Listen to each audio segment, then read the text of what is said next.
Before I get started, I'd like to kindly ask that you hit the like button and please subscribe to the channel for more content just like this. All I'm offering is the truth, nothing more. So I already did one of the most difficult spoiler-free reviews that I've ever done on this channel. Mostly because the things that I wanted to criticize in Scream 5 I couldn't really talk about in a spoiler-free review. But the time has passed for that, so full spoiler warning is in effect for this video. You have that luxury. You have the luxury of not knowing what I know.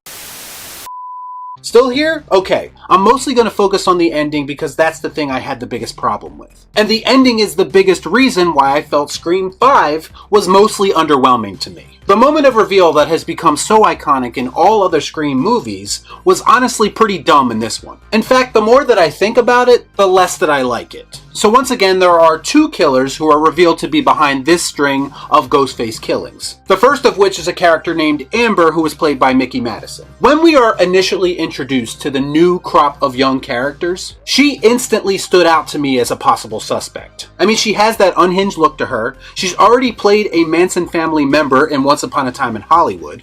But you one crazy ass bitch! She was easily the most predictable of the two killers to me. And her reveal, coupled with the fact that she admits to being the one who actually killed Dewey, creates a problem that other Scream movies have. When you have someone who is so small in stature, and they're basically in a physical altercation with someone much bigger than them, but yet they look the same size when they have the Ghostface costume on. It kind of takes you out of the movie and it doesn't really make a whole lot of sense. That's right, it stinks! I think the biggest problem with her being the first killer is that the casting choice made her a predictable inclusion. Plus, her character is acting suspect through most of the movie, so the writers didn't do a really good job of hiding it either. The genius of Billy Loomis being revealed as the killer in the first movie was the swerve. He's instantly the most likely suspect, but after he is initially accused, the filmmakers do things with his character to make you doubt as a viewer that he's the suspect moving forward. Plus, at the time of Scream 1, we didn't know there was going to be two killers, so there was still a surprise factor working in his favor. I'm feeling woozy here! But by now, in Scream 5, we expect two killers. So as an audience, we instantly start to suspect certain characters, and the writers did nothing to throw us off the scent of Amber in this movie. I should also mention that I felt like the finger pointing among the new cast was taken a bit too far. Plus, the suspicion between them was played up more for laughs, and that didn't really help either. Had you ever heard of the healing power of laughter?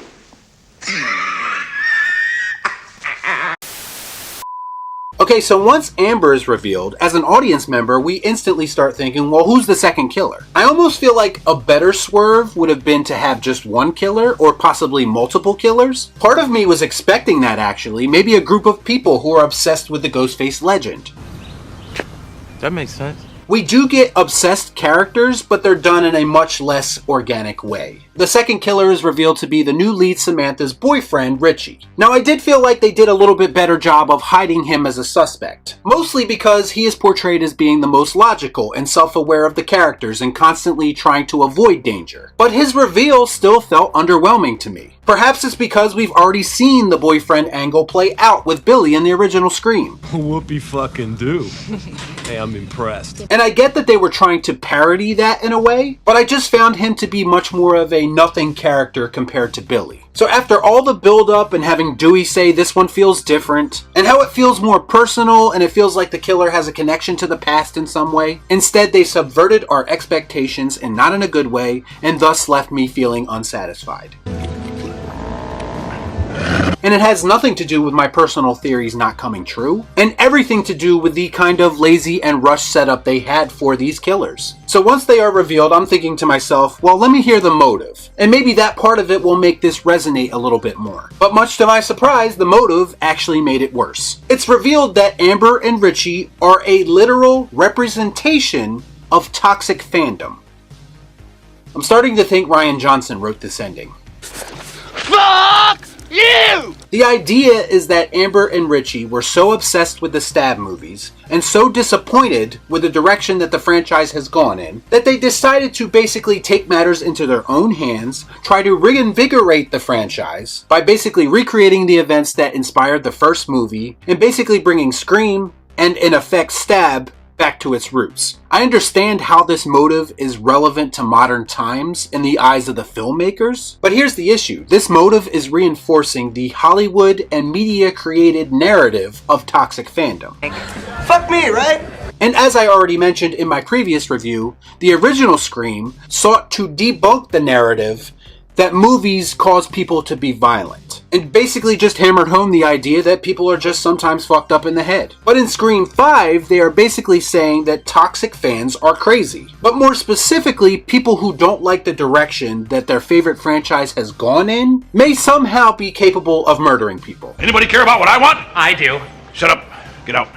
Granted, this is presented in an extreme situation and is not the norm, but it really does feel like the writers and director were taking a shot at fans with this one, and not taking a shot at Hollywood or the media like Wes Craven did all those years ago. Basically, I'm saying the motive for Scream 5 pretty much went Hollywood. You see, Wes Craven and Kevin Williamson had a character named Randy, who was meant to be a representation of fandom, and portrayed fandom in a very flattering way. I mean, everyone likes Randy, right? Goddamn right. That's the only way I work, Cap. I will admit that the conversation around film and movies has gotten a bit too personal in recent years, but in my eyes there's a good reason for that. Because we've now seen many iconic franchises be brought back from the dead and basically treated with disrespect or a complete lack of effort by studios. I am not a Hollywood apologist, so I do not subscribe to the idea of toxic fandom. I knew it. I'm surrounded by assholes. I think, if anything, toxic fandom exists within the franchises that receive overwhelmingly positive reviews. MCU. And then when someone dares to criticize those franchises, they are attacked for it. That's toxic fandom. Basically what I'm saying is that the toxic fandom motive that is presented in this movie is lazy and honestly pretty tone deaf. And to me, it goes against everything that Scream stood for to begin with. Some motherfuckers are always trying to ice skate uphill. Scream always had a anti-establishment feel. Wes Craven and Kevin Williamson literally created commentary on how Hollywood used lazy cliches in horror movies. And again, Wes and Kevin had a wit about them, a sense of humor, and an intelligence about how they relayed these messages within these movies. Something that this movie is kind of lacking. I have no doubt in my mind that if Wes Craven made this movie, the motive would not be toxic fandom. And even if it was, it would have been presented in a much more intelligent way. Man, I'm tired of being right. Using Stab as an iconic horror franchise in this movie was probably the most Wes Craven thing they did. Scream 5's horror elements work. It's actually fun at times, and there are even heartbreaking moments, specifically when Dewey dies. But a Scream movie to me is only as good as its reveal, or its twist. And this twist just dropped the ball completely. It basically makes any possible good moments earlier in the movie feel like a waste of time. Why do these things always happen to me? And Scream 5 is not the best since the original because of it. When you don't stick the landing, it ruins the experience. And if you don't believe me, just ask M. Night Shyamalan. So have you seen Scream 5? Let me know what you thought about the ending in the comments down below. As always, please like, comment, share, subscribe to the channel. Hit that bell for notifications, and I'll see you next time right here on Real Shift. Thanks for watching. Peace out. Y'all be cool. Right on.